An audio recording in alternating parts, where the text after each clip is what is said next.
Este programa é livre para todos os públicos. É o programa A Bíblia no Meu Dia a Dia, isso mesmo, uma inspiração do nosso saudoso pai fundador, Monsenhor Jonas Abib, de nós estudarmos a Bíblia todos os dias, seguindo a sequência do livro. Tem um livrinho, não sei se você conhece, A Bíblia no Meu Dia a Dia. E a Bíblia tem que ser realmente o nosso alimento diário. Como a gente come arroz com feijão para se fortalecer, né? E outras coisas no nosso dia a dia, a Bíblia precisa ser esse alimento. Como a Eucaristia é o alimento, a oração é o meu alimento.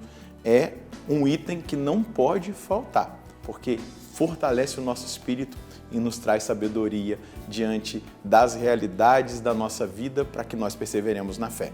Vamos pedir ao Espírito Santo que ele nos conduza no nosso estudo bíblico de hoje. Em nome do Pai, do Filho e do Espírito Santo. Amém. Vinde, Espírito Santo, enchei os corações dos vossos fiéis e acendei neles o fogo do vosso amor. Enviai o vosso Espírito e tudo será criado e renovareis a face da terra. Oremos, ó Deus que instruíste os corações dos vossos fiéis com a luz do Espírito Santo. Fazei que apreciemos retamente todas as coisas, segundo o mesmo Espírito, e gozemos sempre da sua consolação, por Cristo Senhor nosso. Amém. Pega aí a sua palavra, essa palavra viva e eficaz, pega seu caderno de estudos bíblicos para que nós possamos dar a sequência ao nosso estudo. Anota aí, 2 Timóteo, capítulo 4, versículos de 9 a 18. 2 Timóteo, capítulo 4, versículos de 9 a 18. Vamos ler o texto? Apressa-te a vir ter comigo, pois Demas me abandonou por amor do mundo presente e foi para Tessalônica. Crescente foi para a Galácia, Tito para a Dalmácia. Só Lucas está comigo. Toma contigo Marcos e traze-o, porque é prestativo para ajudar-me. Enviei Tíquico a Éfeso. Quando vieres, traze contigo a capa que deixei em Troade, na casa de Carpo, e os livros, sobretudo os pergaminhos. Alexandre, o ferreiro, mostrou-se muito mal para mim. O Senhor lhe retribuirá segundo as suas obras. Também tu toma cuidado com ele, pois se opôs demais às nossas palavras. Na minha primeira defesa, ninguém me assistiu. Todos me abandonaram. Que isso não lhe seja levado em conta. Todavia, o Senhor veio em meu auxílio e me deu forças para que por mim se complete a proclamação e todas as nações a ouçam. E assim eu fui libertado da boca do leão. O Senhor me livrará de todo mal que me queiram fazer e me salvará, admitindo-me em seu reino celeste. A Ele a glória pelos séculos dos séculos. Amém. Paulo vai fazer as suas últimas recomendações pessoais aqui a Timóteo. Em primeiro lugar, ele está pedindo para ele se apressar, porque está chegando o inverno e as viagens marítimas ficariam ali comprometidas. E Paulo quer ver Timóteo. E aí ele vai aqui descrever algumas coisas tristes que acontecem, mas também outras muito importantes que nós precisamos colocá-las diante de nós, do nosso coração, da nossa vida. Ele vai dizer aqui que Demas o abandonou por amor do mundo presente. Foi embora, foi para Tessalônica. Você conhece alguém que já abandonou o caminho de Deus, que talvez tenha começado com você e que hoje nem vai mais à igreja? Demas foi um desses que abandonou o apóstolo Paulo. Paulo está aqui em prisão domiciliar, não é verdade? Em Roma. Então, ele foi abandonado por Demas. Aí ele vai dizer, Crescente foi para a Galácia, e aí ele vai indicando aqui pontos importantes de outros que foram missionar, fazer missão. Tito para a Dalmácia, e aí a única companhia que ele tem é de Lucas. Lucas está comigo. Lucas é o médico, né, de Paulo. E é o evangelista que escreve ali o evangelho muito bem detalhado da infância de Jesus, porque também um historiador, ele vai até a Virgem Maria, ele escuta os relatos que ela traz, não é?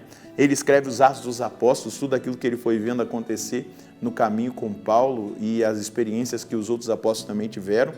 Então, Lucas está comigo. Toma contigo Marcos e traze-o, porque é prestativo para me ajudar.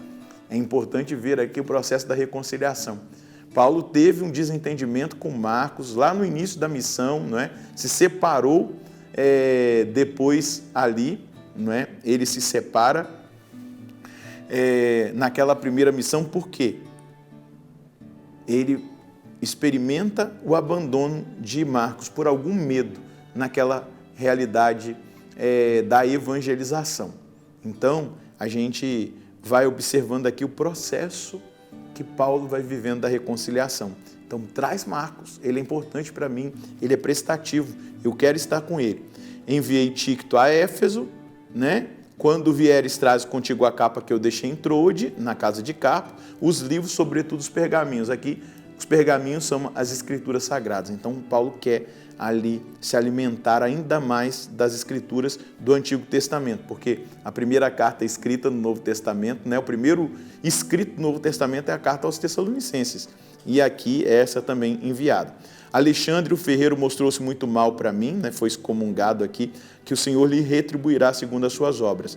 Também tu toma cuidado com ele, pois se opôs demais às nossas palavras. Na minha primeira defesa, ninguém me assistiu, todos me abandonaram. Olha isso.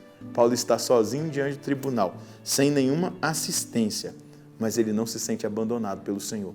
O Senhor nunca abandonará você, mesmo que pareça que você esteja sozinho. Porém, aqui é um momento que Paulo está vivendo, da perseguição, do sofrimento, da dor, do julgamento, mas ele mostra aqui o desejo de estar com Timóteo, de estar com Lucas, de estar com Marcos, a necessidade de nós estarmos entre irmãos. E essas conclusões agora da carta vai nos mostrar exatamente isso. Os irmãos nos ajudam na nossa caminhada de fé, a fraternidade, isso é fundamental. E aí Paulo vai dizer, né, que Jesus tem misericórdia daqueles que o abandonaram, isso que não seja levado em conta. Mas ele vai declarar, todavia o Senhor veio em meu auxílio e me deu forças para que por mim se complete a proclamação e todas as nações as ouçam. E assim eu fui liberto da boca do leão. Então Paulo está dizendo aqui, Deus me deu mais um tempo para eu evangelizar. Paulo não poderia ser colocado para ser morto pelos leões, porque ele era cidadão romano. Ele teria que ser morto pela espada. O martírio de um cidadão romano, a morte de um cidadão romano condenado à morte não poderia ser pelas feras, mas pela espada. Então ele está usando só uma metáfora. Eu fui liberto da boca do leão. Eu tenho tempo para evangelizar. Eu ainda quero proclamar a palavra para que ela chegue a todas as nações. E ali Roma era a capital de todas as nações. Então o Senhor me livrará de todo mal que me queira fazer e me salvará, admitindo-me em seu reino celeste. Então é que ele não está dizendo que o Senhor vai livrar ele do sofrimento, da perseguição, do martírio, mas que o Senhor vai salvá-lo. É o mais importante, a salvação. Ele me salvará, ele vai me admitir no seu reino celeste. Ele não me abandonará. A ele a glória pelos séculos dos séculos. Amém. Que força, que firmeza de alguém que não pensa somente nesse mundo, mas tem um pensamento da eternidade, que tem um pensamento da salvação. Vamos lembrar que na carta aos Efésios, no capítulo 6, Paulo vai dizer que nós precisamos nos revestir do capacete da salvação. Esse capacete da salvação é que vai nos indicando o caminho que nós devemos fazer, o caminho que nós devemos trilhar. A nossa meta é o céu. A meta de Paulo é o céu.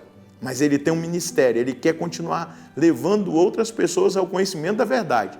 Então, ele glorifica a Deus pelo tempo que ele recebe, pelo livramento que ele tem naquele momento, daquele julgamento onde ele estava sozinho, foi abandonado, foi frustrante para ele, porque quando a gente está passando por uma dificuldade, o que a gente mais quer é que as pessoas que nós amamos estejam perto de nós, porque a presença daqueles que nós amamos fortalece, nos faz experimentar a graça, nos faz tocar na graça, naquilo que é a bondade, o amor de Deus.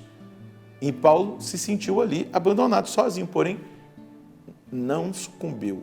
Ele passou por aquela prova, por aquela solidão, e ele percebeu ali que o amor, que Jesus estava do lado dele, aquele a quem ele mais amava, e aquele que ele direcionava a sua vida, no princípio e no fim, o alfa e o ômega, Jesus. Ele deve ser a meta, e o reino celeste deve ser para nós o lugar que nós desejamos alcançar. E aconteça o que acontecer, venha o que vier, abandone quem abandonar, nós estamos buscando o reino celeste. E isso é fundamental. Isso não é alienação. Isso é a maior verdade que pode ser proclamada na face da terra. Nós não somos desse mundo, nós não somos daqui. Esta vida aqui é passageira. Nós temos que buscar o reino celeste. Coloca isso como meta. Você vai ver que muita coisa vai mudar na sua vida. Se a sua meta é o reino celeste, às vezes você coloca uma meta, eu quero adquirir um bem material. Tudo bem, você vai trabalhar para isso, mas esse não pode ser a sua meta. Eu quero ser advogado, quero ser médico. Essa não pode ser a sua meta. Eu quero isso, eu quero aquilo. Eu quero o céu, o restante é secundário. Se eu buscar o céu, eu vou ser uma boa pessoa, um bom médico, um bom advogado, um bom dono de casa, e aí vai, um bom padre. Mas a meta tem que ser o céu. A mensagem de hoje, a minha meta precisa ser o reino celeste. Toda a minha vida deve se inclinar para isso. E as minhas escolhas precisam ser influenciadas pela busca do céu, da eternidade. Enquanto estou aqui, devo me unir e viver a fraternidade com as pessoas que lutam pelo mesmo ideal que eu. Meu irmão, minha irmã, se a nossa luta aqui na terra for por causa do reino celeste, e nós sabemos que nós vamos herdar o reino celeste permanecendo fiel a nosso Senhor e à vontade dele, nós precisamos perceber que tudo será transformado e marcado na nossa vida por essa dimensão. Por isso, hoje, a aplicação dessa palavra é isso. Escreve em algum lugar, a minha meta é o reino celeste. E você vai correr, você vai lutar, você vai combater, você vai viver em função disso. Você é alienado? Não, você vai viver de uma forma muito melhor aqui. Você vai ser muito melhor para sua esposa, para o seu marido, para os seus filhos, para os seus pais, para a sociedade. Por quê? Você já vai estar vivendo aqui como é no céu. Amém? Vamos rezar? Senhor, assim na terra como é no céu. Nós queremos viver aqui nesse mundo com o nosso coração voltado para o reino celeste. Isso vai fazer uma diferença imensa na minha vida, Senhor. Se o Senhor me conceder essa graça, se a minha mentalidade for adestrada, trabalhada para essa meta, para a vontade do Senhor. Eu desejo ardentemente o céu e eu preciso que esse desejo continue no meu coração, para que tudo o que eu viver, tudo o que eu buscar, tudo o que eu fizer, seja para a maior honra e glória do seu santo nome. Eu suplico essa graça, Senhor. Eu suplico essa força do seu Espírito sobre mim e sobre os meus irmãos. Que essa meta seja estabelecida na nossa vida e nós vivamos segundo a sua santa vontade, segundo o seu querer, segundo o seu projeto para a nossa vida. Obrigado por nos tocar, por nos orientar pelo testemunho do apóstolo Paulo.